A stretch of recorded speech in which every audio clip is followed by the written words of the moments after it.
Good evening from Washington. I'm Larry O'Connor, and the Republican Party is still abuzz over Governor Ron DeSantis' official announcement last night that he is running for president. So it's game on.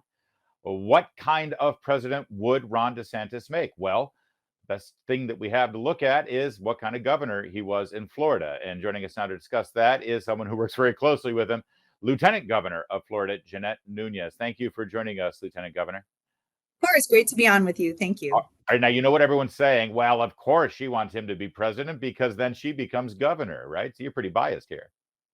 Well, certainly I'm biased, but I'm biased because for good reason. I've been able to stand alongside him for the past 4.5 years, see what kind of leader he's been, see the courage of his convictions, his bold agenda, how he's delivered results for Floridians. And I also say this from a perspective of a native Floridian, someone that was born and raised here, someone that has 3 children that I'm raising here as well. And we've seen that this governor has tackled every issue.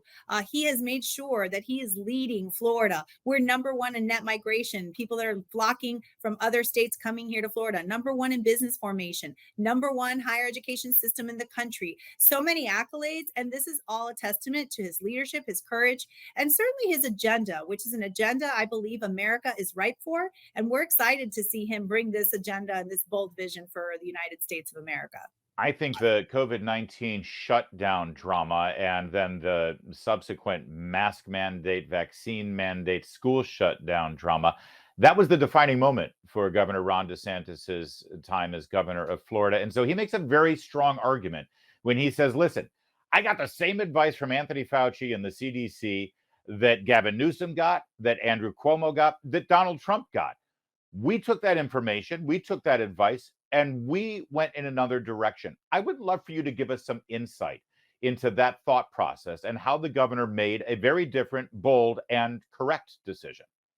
Well, unlike most politicians, he doesn't just listen to what the medical establishment is saying or the talking heads are saying. He does his own research. He's a man of tremendous intellect. He's someone that took the time to study and went back as far as the Spanish flu in the early 1900s. He understood the data, the science, which has now vindicated him. And he made decisions in really looking at what was occurring. We were able to say, you know what? People deserve the right to earn a living. People deserve the right to run their business. People deserve the right to make their own choices, whether or not they want to get a vaccine. We were never going to mandate that because this is America's governor. He is the free state of Florida, the number 1 champion for freedoms across the country. When everything else went mad, insanity was the order of the day. The governor brought a beacon of hope and light. And that's why you saw so many people coming to Florida, first to visit, then to stay. And so I think a testament to his leadership, a testament to his boldness. He wasn't worried about all the attacks he was taking personally. He wasn't worried about every single media, every single news headline that had him, as the architect of death in the state of Florida. It was ridiculous. So we allowed cooler heads to prevail. We allowed sanity to prevail. He wasn't bothered by that idiot who dressed up like the Grim Reaper and stood on the beach for CNN cameras. Not at all. Not at all. That was just theater. There's a whole lot of real smart experts here in this town, Washington, D.C. The same experts, by the way, who said Donald Trump could never beat Hillary Clinton. So take that for what it's worth. They say that one real danger spot here for Ron DeSantis is this fight with Disney. They're saying that it's not really a conservative Republican way to go about things, to go to war with a big corporation that you're going to lose in the long run. Disney's popular. It's Mickey Mouse. They also compare it to the weaponization of the federal government we've seen here in Washington. How is this different? How is it not Governor DeSantis and Republicans using the government to punish a company that disagrees with them politically? Well, let's be clear. Disney decided to wage into this war. Their executives started saying they were going to repeal a law that was passed by the legislature. Last time I checked, Disney executives were not members of the Florida House or the Florida Senate. So while it's fine, they can have their opinions. They certainly don't have the right to repeal legislation. And the governor, what he said, and I think this is actually very conservative, we are going to level the playing field. No one company, no matter how powerful the mouse is, no matter how many political donations they give to the chattering class, they are not going to allow one company to be in control and to have this self-governance status. These were laws that were passed decades ago that were for the benefit of one company. And while maybe at the time it made sense, it certainly doesn't make sense today that a company could regulate itself, that they could build their own nuclear power plant bypassing regulatory processes if they so deem so. I think it really is important to recognize the reality of the situation.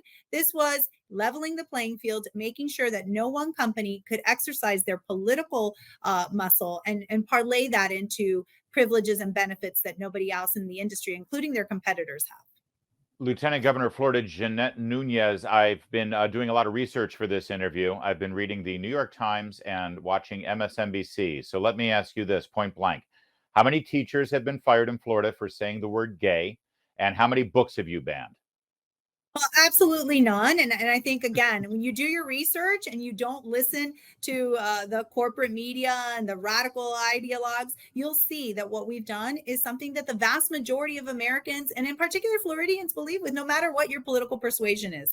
Nobody wants their children indoctrinated. Everybody thinks that there are books that are pornographic and graphic in nature that have no business being in school classrooms or in libraries. And so there is no ban per se. There is actually a desire to make sure that things are age appropriate and that they are available to students at the right grade level. But there is no right for a pornographic book to be in a school classroom. I think when you saw the news outlets had to cut the feed because it wasn't appropriate for them to show on TV, but yet they want our kids to have access to that. That just shows you how messed up things are. But again, we don't worry about the headlines and all of the rhetoric. We do what's right for parents, for children, and for Floridians. I guess in our last couple of minutes here, obviously Governor DeSantis is going to make the case based on his policies, based on his track record. A big part of electing a man president is the actual character and values that that person represents. You've been able to work closely with him. What kind of man is Ron DeSantis?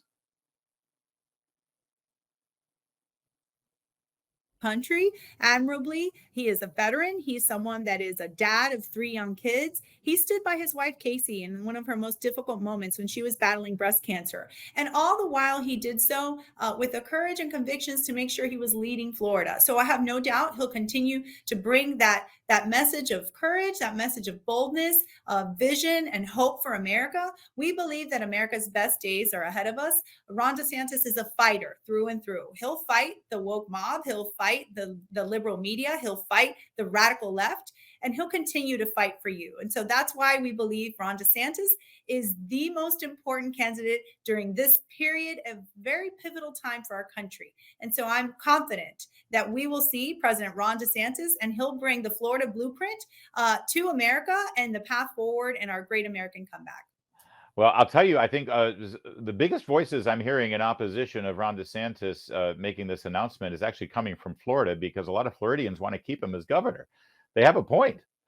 Well, absolutely. He's been a great governor, and he's going to continue to do great things. But I could think of no one better positioned to really propel Florida in a national stage than Ron DeSantis. So I think Floridians do not fret. He'll do a great job as president, and we'll continue to move Florida forward as well. Well, we're in the moment where we're evaluating our candidates. We Republicans are, and we certainly have some pretty good choices ahead of us right now. It's going to be a very interesting 6 months.